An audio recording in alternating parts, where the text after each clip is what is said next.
symbol is a picture, object, or action that stands for something else. There are symbols in Idaho that I would like to tell you about. The first one is the state seal. A woman named Emma Edwards Green designed our seal in 1890. One cool thing about our state seal is that it's the only seal that was designed by a woman. One of the symbols is potatoes. Most people know Idaho is famous for potatoes. Junior Simplot helped Idaho be famous for potatoes and ran potato businesses.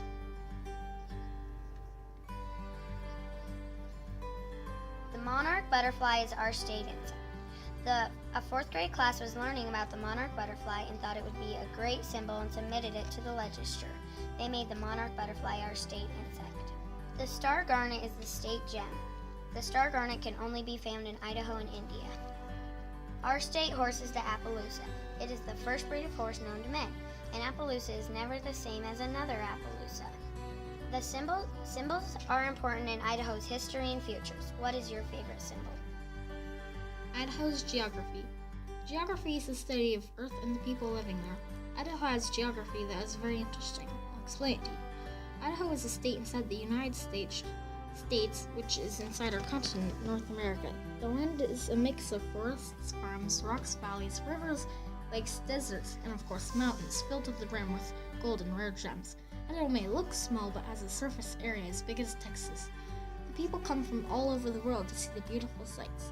Animals include fish, specifically trout, bears, and wolves, many species of birds, and lots of deer. In the past, volcanoes created lots of rock, which is really a neat sight today. Idaho is big in agriculture or farming. We grow more than 13 billion pounds of potatoes each year. Popular attractions include sand dunes, skiing, and hiking, which are also in other states. But trust me when I say this, Idaho is the most beautiful state in the U.S., so people would rather come here than down there. Shoshone, Snake Indian, Shoshone. They're all names of the amazing Shoshone tribe native to Idaho. First, I'm going to tell you the tools the Shoshone used. They use spears, clubs, and bows and arrows. Now I'm going to tell you the shelters that the Shoshone lived in. They lived in teepees, sweat houses, wind shelters, sun shelters, and caves. I think caves are the best. Next, I'm going to tell you the food they ate. They ate sheep, buffalo, elk, small animals. They also ate nuts, seeds, fruits, and roots.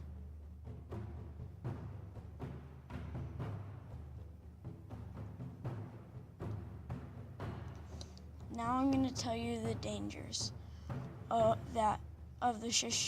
the Snake Indians. Some of the dangers were other Indian tribes, white men, wild animals, and sicknesses. I hope that you've learned some things about the Shoshone. The Nez Perce Native Americans. I'll be talking about the Nez Perce Native Americans today. The Nez Perce are a group of Native Americans who live most commonly in Idaho. They are mostly famous for Chief Joseph and the Nez Perce War, but that's a different story. Today, I will talk about them in general. The Nez Perce lived in long houses, teepees, or circular houses. Each group usually has their own winter village and a temporary fishing camp. The Nez Perce Native Americans ate food like elk, deer, moose, sheep, rabbits, and other small animals. There are tons more, such as buffalo, camas, bitterroot, carrot, onion, berries, birds, eggs, horses, fungus, and sometimes tree bark. Fish was the main food, especially trout and sturgeon. Their religion is very different. The Nez Perce believed that if they had good religious leaders, they would be able to heal the sick and control the weather. Also that they could be evil. Men and women could be religious leaders if they had strong spirits. I hope you now know more about the Nez Perce Native Americans. The Louisiana Purchase is one of the most important events that has happened in the history of America. The Purchase is when Thomas Jefferson bought 530 million acres of land from France for only $15 million. This sounds like a lot, but it was only 3 cents per acre. The choice he made to buy it doubled the size of young America. Purchase established better trade for America since they had bought the Mississippi River, and river trade was the most popular type of trade back then. Better trade meant a stronger, more powerful world leader. Most people in America thought that the deal was a bad deal, but Jefferson knew it'd pay off in the long run. This was how the deal was made. First, Jefferson sends Robert Livingston to France to negotiate the land. Second, Livingston spends 2 years in France trying to buy it. France didn't agree. Jefferson is getting worried. Third, Jefferson sends James Monroe to France to help negotiate. Fourth, France offers all of their land in the West for $15 million, which is a really good deal. By now, Jefferson lets Monroe use $10 million. Even though the offer was $15 million, Monroe took a risk and made the deal. Even though this was more than Jefferson advised, he was really happy Monroe did it. Louisiana Purchase was the first thing that encouraged people to move out west to Louisiana Territory. It was a really awesome deal. Lewis and Clark. On May 14, 1804, some brave men named Meriwether Lewis and William Clark and the Court Discovery went on a journey where no white man had ever been. In the end, they ended up traveling for 2 years and 8,000 miles. Meriwether Lewis and William Clark, or Lewis and Clark, were also a part of the Louisiana Purchase. That is one of the reasons why they came to the West. But the 4 main reasons why President Jefferson wanted them to go is because he wanted to find a river passage to get to the Pacific, make friends with the Indians that lived there, make maps of the new country they were in, and lastly, write about all the new plants and animals that they met. They traveled from 5 to 30 miles each day to keep moving. They wanted to travel upstream for most of the time, so they brought boats and poles or paddles to get past the river. The river was very dangerous in many ways, though. They caught as many fish as they could because it took a lot of food to keep the men alive. 1 buffalo or 4 deer would only be enough for 1 day. Lewis also brought his dog, Seaman, for comfort and safety. Some of the men wanted Seaman to be a cat so he could catch all the boat mice, but it was still helpful in many ways. For example, he could hear a bear from miles away, then would be able to warn the men.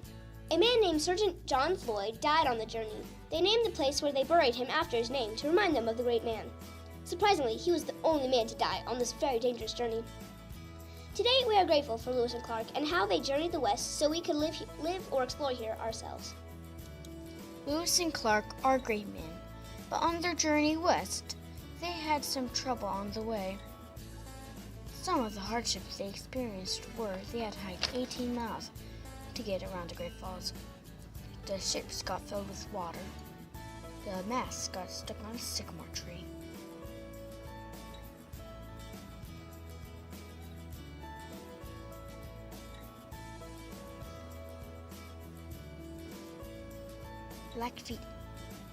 Blackfeet Indians stole their supplies.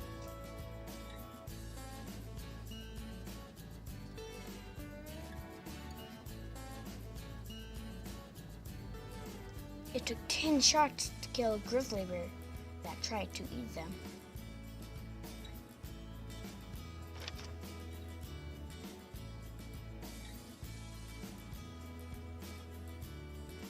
It hailed the size of pigeon eggs. They had to hide underneath their canoe not to get hit.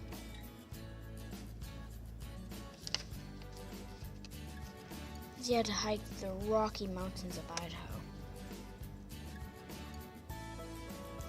And the freezing temperatures. It took a lot of grit, optimism, and determination. That's why this still made it. I will be talking about the amazing Sacagawea. Sacagawea is Shoshone. The Adopts killed her family and captured her when she was just a teenager in present-day Idaho. She was later sold to a French-Canadian fur trader named Toussaint Charbonneau. She became his second wife.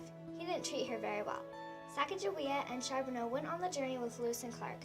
She had a baby boy, Jean-Baptiste, on the way. She carried him the rest of the trip on her back. Sacagawea spoke a few languages, so she could help the Court of Discovery and other Indian tribes understand each other. Since she was Shoshone, she could negotiate for horses to cross the Rockies.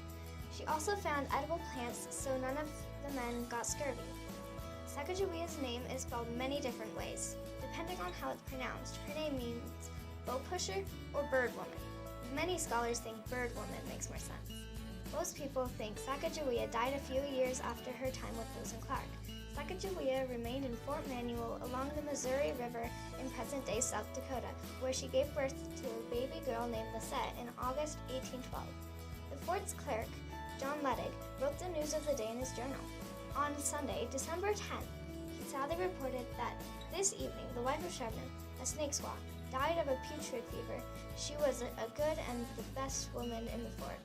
Aged about 25 years, she left a fine infant girl. However, there's a second story. This story tells us that Sacagawea aged to be 94 on the Wind River Reservation in Wyoming. People who claim to know Sacagawea include teachers, farmers, and even the minister who attended her funeral in 1884. We are glad for Sacagawea.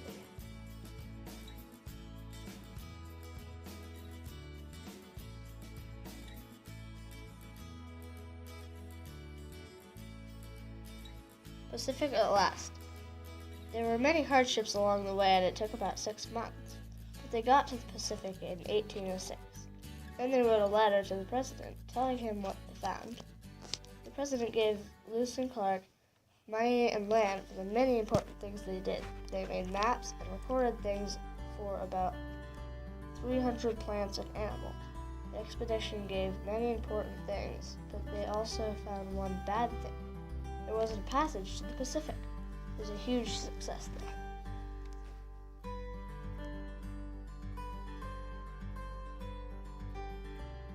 Mountain men. Hunting beaver wasn't very common in Idaho until the 1800s. In the 1800s, beaver fur was very popular because it was fashionable and it was hard to get. People who had beaver fur liked to brag about it. To trap beaver, mountain men made traps with strong jaws that snapped at beaver.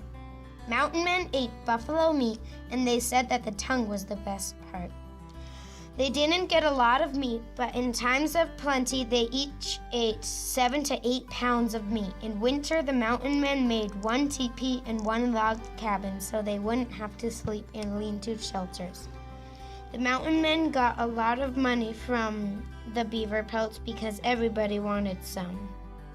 After they hunted, the men covered their beaver fur with pebbles because others wanted their fur, and that is the beginning of mountain men. Missionaries. Today I'm going to talk about the missionaries.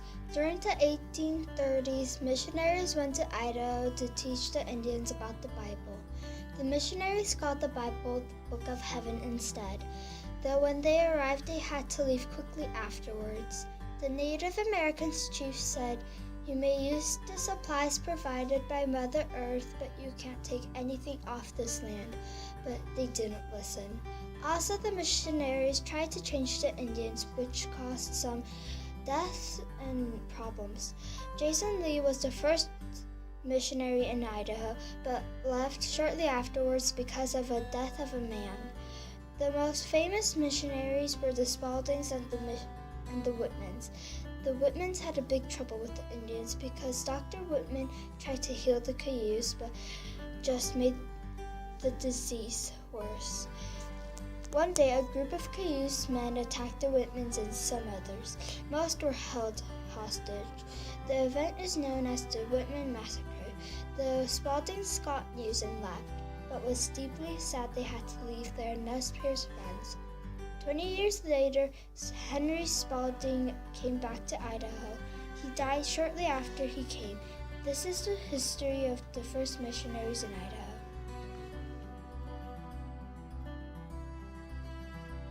Why should you move west?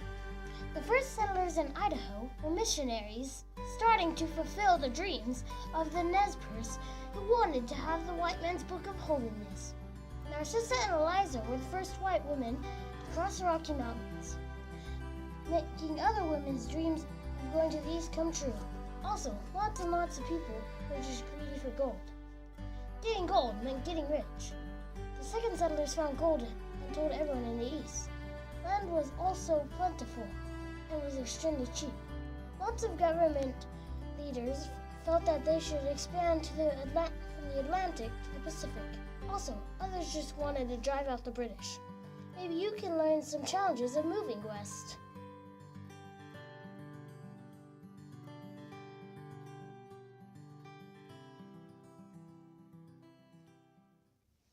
Dangers on the Oregon Trail. There were many dangers on the Oregon Trail. The most dangerous was crossing rivers. Many animals and tools could be lost in the current. Also, some people could drown in the water. The next danger I'll discuss is climbing over mountains. People and animals will get caught in avalanches or fall down cliffs. Another danger was disease. Smallpox, measles, scarlet fever, and cholera were very deadly. If you drank bad, dirty water, you would most likely get cholera and die within 24 hours. A less common danger on the trail was Native American attacks. Most people were afraid of the Indians, but the attacks were actually quite rare. When there was an attack, it was probably because some pioneers forgot to pay a fee to cross a river or return a horse. There were a few massacres as well. The next danger I'll talk about is something you might know a lot about: storms. There was hail the size of pigeon eggs, lightning which, in case you don't know, is 5 times hotter than the sun. There was lots of rain in some areas that created floods, and you could freeze or get lost or buried in snowstorms and blizzards. The last problem is animals.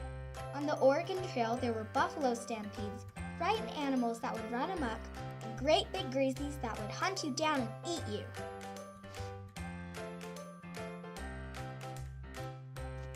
Gold was a big event in Idaho history. Sometimes when loads of gold was found, it just increased the amount of people to mine. Some people got about $100 a day. There was 2 types of mining: hydraulic mining and underground mining. Some tools to mine are gold pans, flumes, sluice boxes, and rockers. People came from all over the world to mine for gold in Idaho. Some people from Spain and France were called Basques. Basques and Chinese went to mine in Idaho. In 20 years, 40 men found $30 million worth of silver in 250 mines. Idaho has had nearly all the gems found in it. That's why Idaho is called a gem state. That's why gold is so important in Idaho. Why wars with Native Americans? The U.S. had a lot of wars with the Native Americans. One war was the Coeur d'Alene War. Basically, the Native Americans were mad that the settlers were on their land and there was a war. But then the Native Americans were forced to go live on a reservation in Idaho. There are 5 reservations in Idaho today. Another war was the Shoshone and Bannock War. The settlers left their animals onto the land of the Shoshone and Bannock and let them stomp the camas root, the main food source for the Native Americans. It also made the other animals move farther and farther away, so the Native Americans only had a few animals to hunt. The Native Americans attacked wagons, but then they got randomly shot and the army beat and killed innocent Native Americans. Then the U.S. Army massacred a Native American camp and made them live on a reservation in Idaho. Whites also had advantages. They had rifles, guns, and cannons. They wanted land, and they were ready to fight for it. Yet what they did was wrong. In the Bear River Massacre, 22 soldiers died, and over 400 Native Americans were killed. I'm glad we finally made peace with the Native Americans.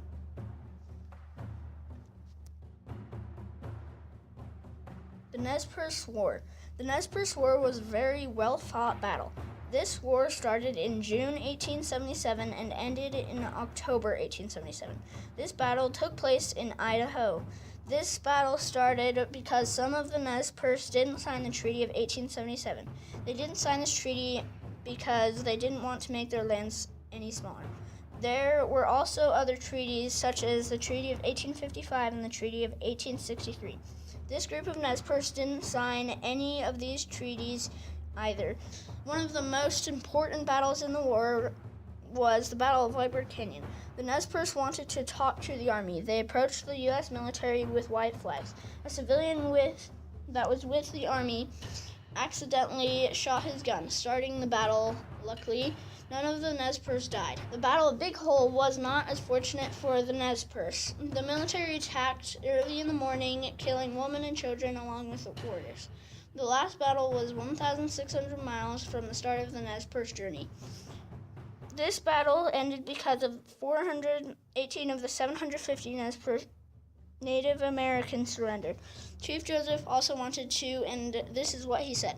I am tired of fighting. My heart, it is cold and we have no blankets. The little children are freezing to death. My people, some of them have run away to the hills. Hear me, my chiefs. I am tired. My heart is sick and sad. From where I now stand, I will fight no more forever. Idaho's territory to state. Before Idaho was a state, it was a territory. A territory is an area that is not a state, but might be one soon. To become a state, a territory needs to at least have a big population, a governor, and approval from Washington, D.C., and laws to keep things organized. Idaho became a state on July 3rd, 1890. There was a big celebration. 6 years later, in 1896, women had the right to vote. Idaho was one of the first states that allowed women to vote. Idaho's first governor was named George L. Schumer, but he was governor for only 2 months, so the next governor was Norman B. Willey. The thing that gave Idaho a big population was gold. In 1860, there was a gold rush that caused thousands of people to come live in Idaho and find it. World War I in Idaho. Idaho offered a lot of help during World War I. We had women and immigrants that helped. One specific time was when the Oregon Short Line repair shop opened. It was used to repair Army vehicles. The special thing about it was that it was completely ran by women. Idaho's industry offered lumber and food to help. The war brought in a lot of immigrants to help our economy. Most immigrants were from Mexico, the Philippines, India, and Japan. Immigrants mostly prepared and transported supplies. World War II. World War II was one of the bloodiest wars in history. In this war that lasted from 1939 to 1945, more people died than in any other war. Idaho really helped in this war. One of the main American naval training bases was opened in Farragut, Idaho, on Lake Pend Oreille. Submarine crews trained in the deep lake water. 300,000 men from all across America trained there. Thousands of men from across Idaho fought in the war. Idaho and J.R. Simplot found a way to dry potatoes so they could last a long time without going bad. These potatoes helped feed our soldiers in other countries. He became one of the wealthiest men in the world. Another thing Idaho was involved in was the Japanese internment camp. An internment camp is a place where a government keeps people that they don't want in other certain places. One of these camps, called Minatoka, was placed in Idaho. 13,000 Japanese were placed there throughout the war. Internment camps were not fair to the Japanese. They were put there even though they were true American citizens. Just because America was fighting against Japan, and the U.S. government thought that the Japanese Americans might be sending secret messages back to Japan. Many Japanese served in the war in 2 different battalions, the 100th Battalion and the 442nd Battalion. The 442nd Battalion was instrumental in freeing a ghastly Nazi internment camp full of Jews. In the end, Idaho was one of the top fighters of World War II. Civil rights in Idaho. Everybody knows about Martin Luther King Jr., but do you know about his effect on Idaho? Soon after he died, Idaho decided to follow his ways. The way Idaho did this was by signing a bill to form a human rights department, which set a great example for them. And soon other states started to do the same. We also have many different cultures in Idaho, which makes it quite an interesting place to live. One of the bigger and still growing culture are the Latino, or Mexican. They came to Idaho to work on fields, which was good for farmers because they would work for a lower wage. Another large group in Idaho were the Basque. Basque are, or according to Wikipedia, an indigenous ethnic group characterized by the Basque language and came from north-central Spain. The Basque came to Idaho for jobs, specifically mining and selling to the miners. The Chinese also came for a very similar reason.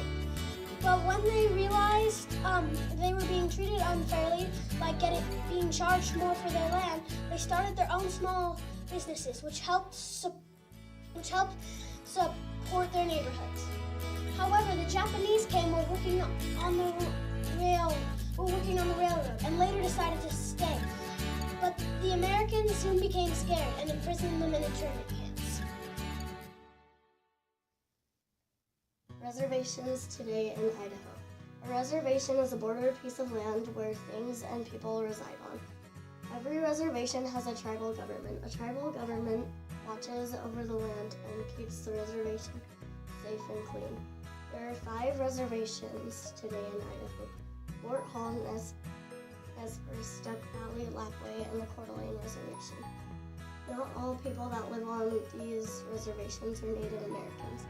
Like on the Fort Hall Reservation, there are 5,762 people, and 1,826 are not Native Americans. All the reservations are very clean and pretty.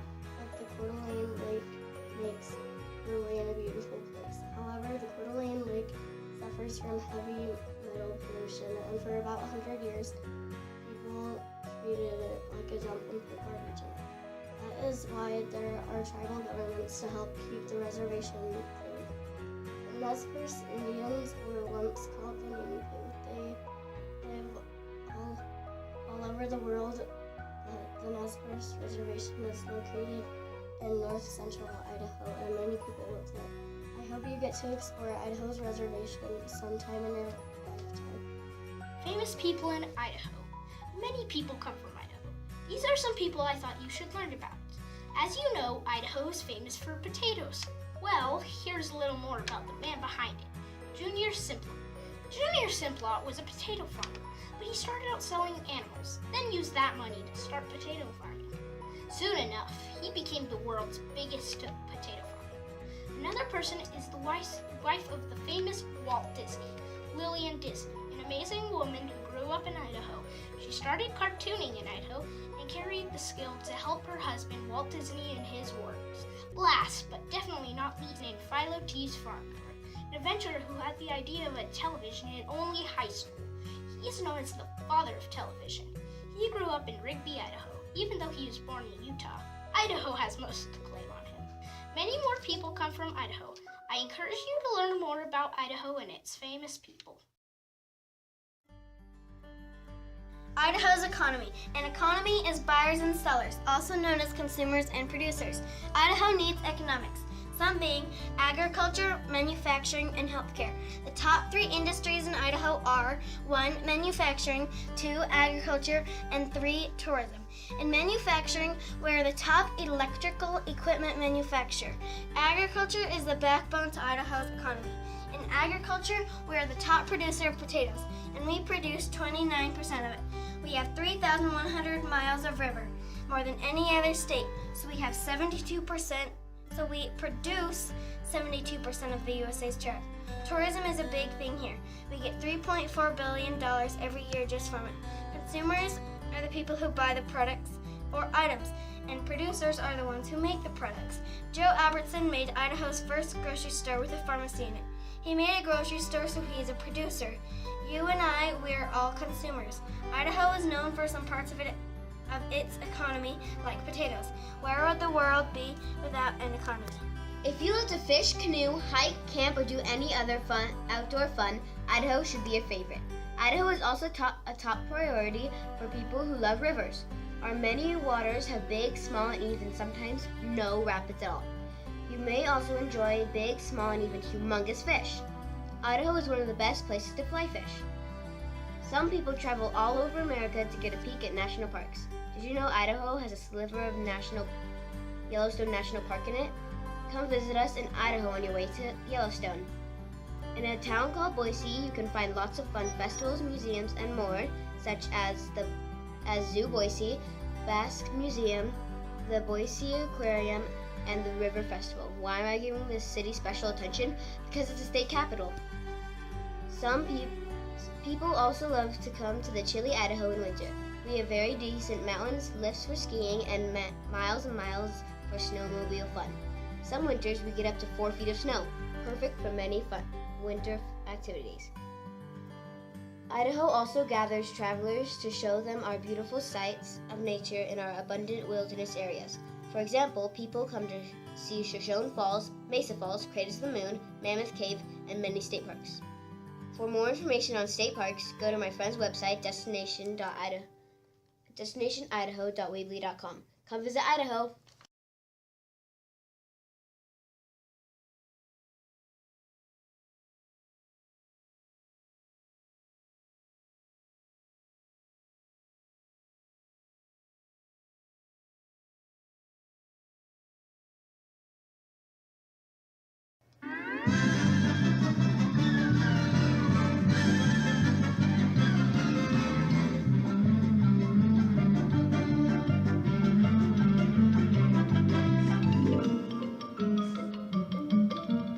Read,